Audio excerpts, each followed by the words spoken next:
देखो, तो हम लोग क्या पढ़ रहे हैं? हाँ, मतलब कक्षा 9 में पाठ 7 जिसका नाम क्या है, जीवों में विविधता, उसके बारे में पढ़ रहे हैं। इसके पहले का हम लोग सभी वीडियो पढ़ लिए हैं, वीडियो नहीं मतलब जो कॉपी में किताब में आपका दिया था सब पढ़ लिए हैं। यह लास्ट चैप्टर है कि इसके बाद भी कोई है? हाँ, इसके बाद भी है, बाद में उसमें काट उड़ देंगे, जब शुरू करेंगे बस मास कर देंगे। तो चलो आप शुरू कर लो। देखो, पाठ का नाम ही है क्या, जीवों में विविधता। इसका मतलब क्या है, पृथ्वी पर जितने जीव हैं सब एक जैसे नहीं हैं, उनमें कुछ ना कुछ अंतर पाया जाता है, उन्हीं को हम लोग बोलते हैं विविधता। जैसे हम चल रहे हैं, पक्षियाँ उड़ती हैं, घोड़े दौड़ते हैं, बैठते हैं, आप मछली जो होती है पानी में तैरती है, तो जितने भी जीव हैं सबके गुण एक जैसे नहीं हैं। जब एक जैसे नहीं है तो मतलब उनमें कुछ अंतर है, तो इन्हीं अंतर को ही हम लोग क्या बोलते हैं, विभिन्नताएं। तो अब जितने भी जीव हैं उसमें अनेकों प्रकार के अंतर होते हैं, उन सभी विभिन्नताओं का हम लोगों को इस चैप्टर में कुछ हद तक अध्ययन करना है। अब जीवों का अध्ययन जब करना प्रारंभ किया गया वैज्ञानिकों लोगों के द्वारा, तो सबसे पहले उन लोगों के पास ये समस्या थी कि हम अगर अध्ययन करें तो कौन सा आधार माने। हमको तो सबके बारे में जानकारी लेनी है, लेकिन अगर हम पृथ्वी पर इतने करोड़ों जीव हैं, अगर हम सबको एक एक उठाकर उसका अध्ययन करना शुरू कर दिए तब तो हम करते ही रह जाएंगे, लेकिन संभव नहीं है। तो अब ये लोग सोचें कि हम कुछ ऐसा जुगाड़ बनाएं कि हम किसी एक का अध्ययन करें और उससे संबंधित जितने भी जीव हैं उन सब का हम अध्ययन कर पाएँ।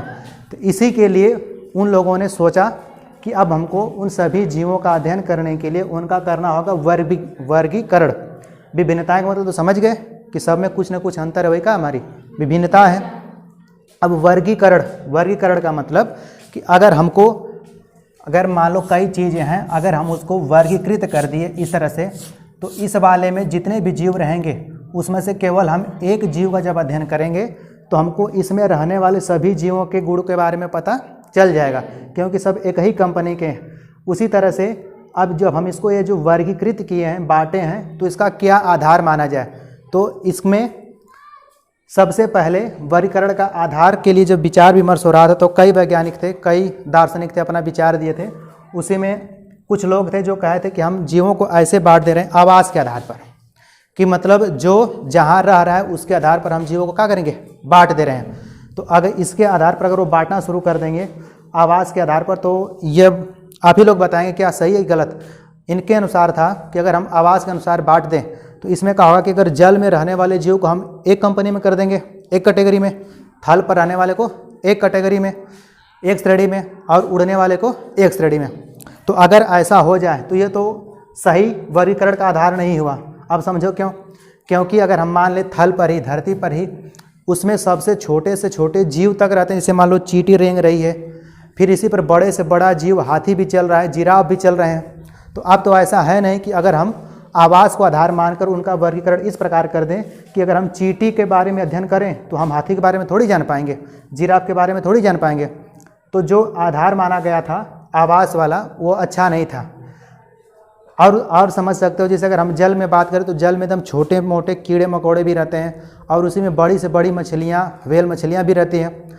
अगर हम इसको ऐसे आधार मानकर अध्ययन करना शुरू कर दें तो मछली और व्हेल मछली और छोटी मछली में बहुत से अंतर पाए जाएंगे। इसलिए अब हम सोचेंगे छोटे से कीट का अध्ययन करके हम बड़े व्हेल के बारे में जान जाएं, तो ये संभव नहीं है। तो इसलिए इस आधार को नकार दिया गया कि हम आवास के आधार पर जीवों का वर्गीकरण नहीं करेंगे। फिर वो लोग सोचते रहे, सोचने के बाद समय बीतता गया। इसके बाद वो लोग कोशिका के आधार पर जीवों का वर्गीकरण करना शुरू किए। अब कोशिका के आधार पर करने का मतलब था कि वे लोग सोचे थे हम जितने भी छोटे वाले जीव हैं उनकी कोशिका को देखेंगे, चाहे बड़े हो चाहे छोटे। अगर उसमें उस जीव में एक कोशिका रहेगा तो उसको हम अलग रख देंगे, बहु कोशिका रहेगा तो अलग रख देंगे।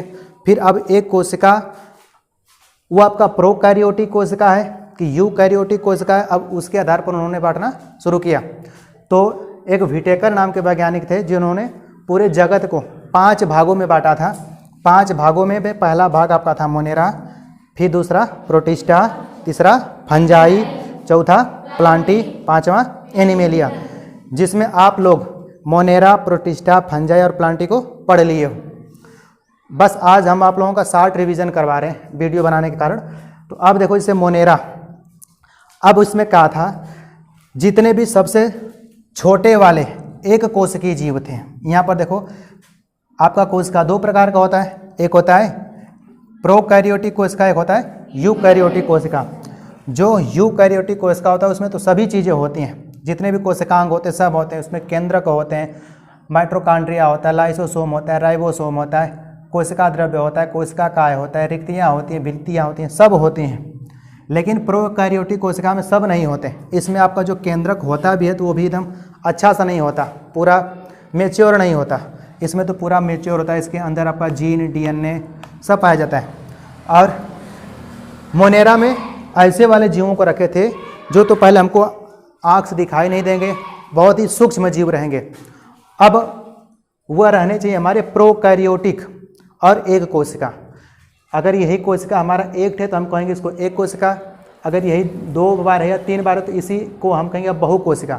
तो जो प्रोकैरियोटिक कोशिका वाले जीव थे उनको उन्होंने रख दिया था मोनेरा में। फिर इसी तरह से जो प्रोकैरियोटिक वाले ही थे लेकिन वो ज़्यादा मात्रा में थे, बहुकोशिकीय थे, अकेले नहीं थे, उसमें कई कोशिकाएँ थे, तो उनको रख दिया था प्रोटिस्टा में। फिर समझो, जो एक कोशिकीय थे और प्रोकैरियोटिक थे उनको तो रखा गया था मोनेरा में।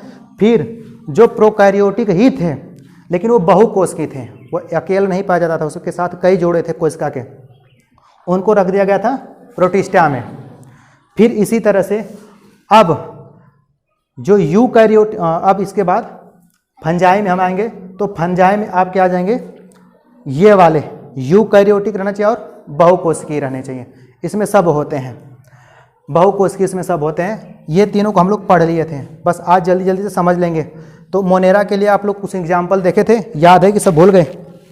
मोनेरा में ही आपका क्या क्या था, नील हरित शैवाल था, बैक्टीरिया था, जीवाणु था, और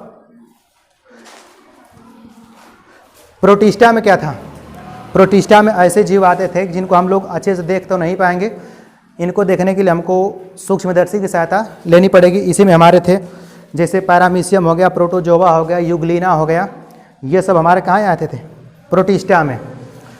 फिर फंजाई में हमारे कौन आते थे, फंजाई को हम लोग क्या बोलते हैं, कवक। कवक, कवक में रहने वाले जो आपको खाज खुजली जिसके कारण आपको होता है, वो सब इसी में आते हैं।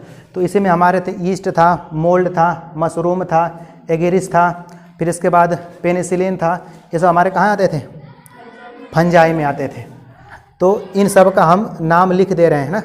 अब हम एग्जाम्पल देख रहे हैं कि मोनेरा के जो एग्जाम्पल हैं, जीवाणु हो गए, बैक्टीरिया हो गए, नील हरित शैवाल हो गए, माइकोप्लाज्मा हो गए, ये सब जितने भी होते हैं हमारे एक कोशिकीय हैं और प्रोकैरियोटिक हैं। इसी तरह से प्रोटिस्टा को उदाहरण हमको देखना हो तो अमीबा हो गया, पैरामीशियम हो गया, प्रोटोजोवा हो गया और यूग्लिना हो गया, और भी बहुत होते हैं। इसी तरह से फंजाई, फंजाई के एग्जाम्पल हो गए आपके ईस्ट, मोल्ड, मशरूम, एगेरिकस और पेनिसिलियम।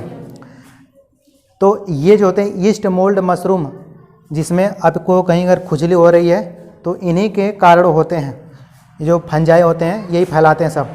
अब हम लोग देखेंगे इस प्लांटिया और एनिमिलिया के बारे में। प्लांटिया हमारा जो होता है बहुत बड़ा होता है, इसको कई भागों में बांटा गया है, एनिमिलिया को भी कई भागों में बांटा गया है। तो हम इतना को समझ लिए, तो अब हम क्या समझेंगे, प्लांटी। अच्छा, यहाँ तक आप लोग समझ पाए कि नहीं? वीडियो में जो हो रहा है होने दो, आप लोग समझे कि नहीं? ठीक है।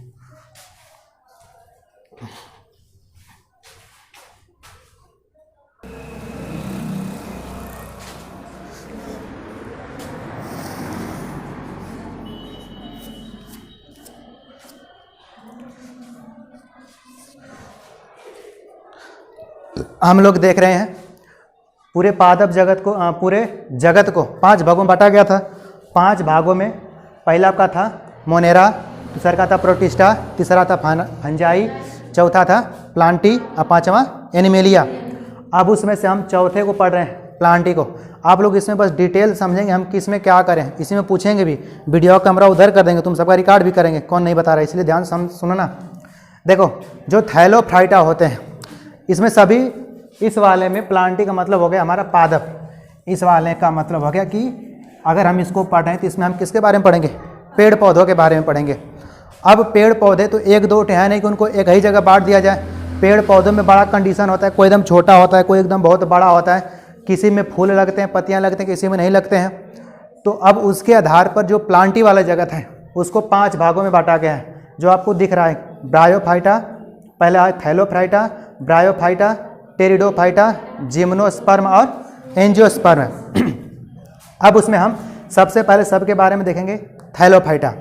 देखो थैलोफाइटा वाले को हम कैसे समझेंगे कि ये थैलोफाइटा का है। तो जो थैलोफाइटा वाला होता है उसका अगर हम पौधे को देखेंगे तो हमको पता ही नहीं चलेगा कि इसका जड़ कहाँ है, तना कहाँ है और पत्ती कहाँ है, कुछ क्लियर नहीं होता। जितने भी चीज़ें उनको हम बांटें कुछ आधार मानकर, हम यह इसमें आधार एक लेते हैं कि क्या उसमें जड़ तना पत्ती है, फिर इसके बाद अगर है तो क्या उसमें संवहन तंत्र है, अगर संवहन तंत्र है या नहीं है तो उसके आधार पर फिर देखेंगे अगर है तो क्या उसमें बीज लगते हैं, अगर बीज लगते हैं तो क्या बीज के ऊपर कोई कवर है। तो इस आधार पर हम इसको सब बांटे हैं। तो जो थैलोफाइटा वाले होते हैं इस वाले में जड़, तना और पत्ती होते ही नहीं है। अब ऐसा नहीं कि ये चीज़ ये नहीं होता, ये होता है, लेकिन हम उसमें पता ही नहीं लगा पाएंगे कि उसका जड़ कहाँ है, तना कहाँ है और पत्ती कहाँ है। तो हम लोग कहने के समय कह देते हैं कि थैलोफाइटा वाले में ऐसे पौधों को रखा गया है जिसमें न तो जड़ होते हैं, न तो तना होता है, न तो पत्ती होते हैं। ये वाले होते हैं हमारे थैलोफाइटा। यह आपके पाए जाएंगे जल में। कहाँ पाए जाएंगे ये पौधे? सब जल में। ये सब जलीय पौधे होते हैं। अब आपको एग्जाम्पल भी जानना चाहिए। अब बस इनके बारे में मेन बात जानना कि ऐसे वाले पौधे जिसमें न तो जड़ होता है, न तो तना होता है, न तो पत्ती होते हैं, इनको हम लोग बांटे हैं किस वाले में? थैलोफाइटा में। अब इसके एग्जाम्पल यहाँ पर आपके लिखे हैं यूलोथ्रिक्स, क्लैडोफोरा, अल्बा, स्पायरोगाइरा, कारा। कई एग्जाम्पल होते हैं तो आप लोग मेनली 3-4 ठे याद कर सकते हैं, आपको कर लेना है, अगले दिन हम आपसे पूछेंगे। अब थैलोफाइटा के बाद दूसरा वाला कंपनी है आपका ब्रायोफाइटा। अब हम समझेंगे ब्रायोफाइटा का होता है। तो सेम इसी तरह से जैसे इसमें हम देखे थे कि ना तो जड़ था, ना तो तना था, ना तो पत्ती था, लेकिन इसमें क्या होते हैं तना और पत्ती आपको दिखेंगे। जब आप इसका फिगर देखेंगे, इसमें जितने भी इसके एग्जाम्पल है उसमें आपको इनके जड़ तना और पत्ती तो देखेंगे लेकिन उसमें जड़ नहीं रहेगा। तो ब्रायोफाइटा हम किसे कहेंगे कि मतलब ऐसे पौधे जिसमें तना हो और पत्ती हो और जड़ नहीं है, तो ऐसे वाले को हम लोग क्या बोलेंगे? ब्रायोफाइटा। ब्रायोफाइटा वाले कहाँ पाए जाएंगे? यह तो आपके जल में पाए जाते थे, यह जल और थल दोनों जगह पर पाए जाते हैं। दोनों जगहों पर पाए जाते हैं, इसीलिए इसको बोला जाता है पादप जगत का उभयचर। उभयचर का मतलब क्या होता है कि ऐसे भी कोई भी जीव जो जल और थल दोनों पर अपना भोजन बना लेते हों उन्हें क्या बोला जाता है? उभयचर। तो ये पादप हैं, ये सब पेड़ पौधे हैं, ये थल में भी रह सकते हैं और जल में भी रह सकते हैं। इसलिए जो ब्रायोफाइटा वाले कंपनी है इसको हम लोग बोलते हैं पादप जगत का उभयचर। इसके एग्जाम्पल का हो जाएंगे रिक्सिया हो जाएंगे, मार्केसिया हो जाएंगे, फ्यूनेरिया हो जाएंगे। इस मार्केसिया को हम लोग मास बोलते हैं। इसमें क्या रहेगा? पत्ती रहेगा, तना रहेगा और जड़ नहीं रहेगा। अब हम आते हैं टेरिडोफाइटा में। टेरिडोफाइटा में क्या होगा कि इसमें जड़ भी रहेगा, आपका तना भी रहेगा और पत्ती भी रहेगा, तीनों रहेंगे। ये भी रहेगा, ये भी रहेगा, ये भी रहेगा। तब अंतर क्या है? इसमें क्या था? जड़ नहीं था, इसमें पहले जड़ है, एक अंतर ही हो गया, यही अंतर है। और इसमें संवहन तंत्र नहीं पाए जाते हैं। संवहन तंत्र नहीं पाए जाते, नहीं, इसमें संवहन तंत्र नहीं पाए जाते। इसमें आपका संवहन तंत्र पाया जाता है। टेरिडोफाइटा में आपके जड़ भी रहेंगे, तना भी रहेगा, पत्ती भी रहेगा, लेकिन इसमें संवहन तंत्र नहीं रहेगा। संवहन तंत्र का मतलब अगर कोई पौधा है तो उसको अगर ज़मीन से जल ले रहा है, भोजन ले रहा है, तो उसको अपने शरीर के पूरे भाग में पहुंचाना है। तो जो पहुंचाने वाला अंग होते हैं जैसे जाइलम हो गए, फ्लोएम हो गए। जाइलम आपका जल को पहुंचाता है, फ्लोएम आपका भोजन को पहुंचाता है, 9 में पढ़े थे। तो वही सब हमारे होते हैं संवहन ऊतक। तो ये उसमें नहीं होते, सब होते हैं, जड़ होते हैं, तना होते हैं, पत्ते होते हैं, लेकिन संवहन ऊतक नहीं होते। और यहाँ तक जो तीनों थे इन सब में आपका बीज नहीं लगता। तीनों में, थैलोफाइटा, ब्रायोफाइटा और टेरिडोफाइटा में बीज नहीं लगता, इसलिए इनको बोला जाता है क्रेप्टोगैमस। अब ये जो चौथा बचा, ये 2, ये 3, ये 4, ये 5, अब इसमें क्या होगा? जिम्नोस्पर्म किसे कहेंगे? तो जिम्नोस्पर्म के जो भी पौधे होते हैं उसमें जड़ भी होता है, तना भी होता है, पत्ती भी होते हैं और ये बड़े बड़े होते हैं, बड़े बड़े पौधों की तरह होते हैं। बस इसमें जो बीज लगता है उस बीज के ऊपर कवर नहीं होता, मतलब वो ढका नहीं रहता है किसी के अंदर। फिर समझ लो, जिम्नोस्पर्म में जड़ भी होते हैं, तना भी होते हैं, पत्ती भी होते हैं। इसके अंदर संवहन तंत्र भी पाया जाता है जो जल और भोजन को पहुंचाता है पौधे के सभी भागों तक। लेकिन इसमें जो बीज लगता है उस बीज के ऊपर कोई कवर नहीं होता। जैसे मान लो कि हमारे पास अगर बेल है तो बेल के अंदर हमारा बीज होता है और ऊपर तो बेल तो का कवर तो है ना। आम है, आम के ऊपर कवर होता है, उसके अंदर वो लगा रहता है गुठली, तो ये इन सब में बीज के ऊपर कवर होता है, लेकिन इसमें नहीं होता जिम्नोस्पर्म वाले में। अब इसके एग्जाम्पल होंगे हमारे साइकस और पाइनस। उसी तरह से जो हमारे एंजियोस्पर्म होते हैं उसमें सब चीज़ें होती हैं, जड़, तना, पत्ती और फल भी लेते हैं और उसके अंदर बीज भी लगता है। जितने भी आप लोग देख रहे हैं इस समय पेड़ बड़े बड़े, आम हो गए, अमरूद हो गए, कटहल हो गए, बेल हो गए, वे सब हमारे आते हैं एंजियोस्पर्म में। इसमें जड़ होता है, तना होता है, पत्ती होते हैं, बीज भी लगते हैं और बीज के ऊपर कवर भी होता है।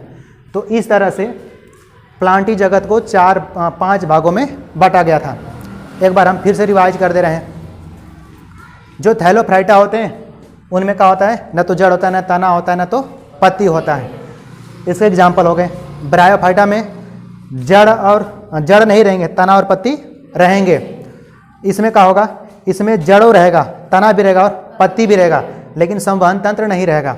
इसमें जड़ भी रहेगा, तना भी रहेगा, पत्ती भी रहेगा, संवहन तंत्र भी रहेगा, लेकिन जो इसमें बीज लगेगा उस बीज के ऊपर कोई कवर नहीं रहेगा, इसलिए इनको नग्न बीजी पौधा बोला जाता है। अब एंजियोस्पर्म में क्या हो जाएगा कि इसके जो भी पौधे रहेंगे उसमें सब रहेंगे, जड़, तना, पत्ती, संवहन तंत्र, उसमें फल भी लगेंगे, फल के अंदर बीज भी होगा और उसके ऊपर उसका कवर भी होगा, इसलिए इनको आवृत बीजी पौधा बोला जाता है। समझ गए सभी लोग? ठीक है, हम इसको कल लिखवा देंगे।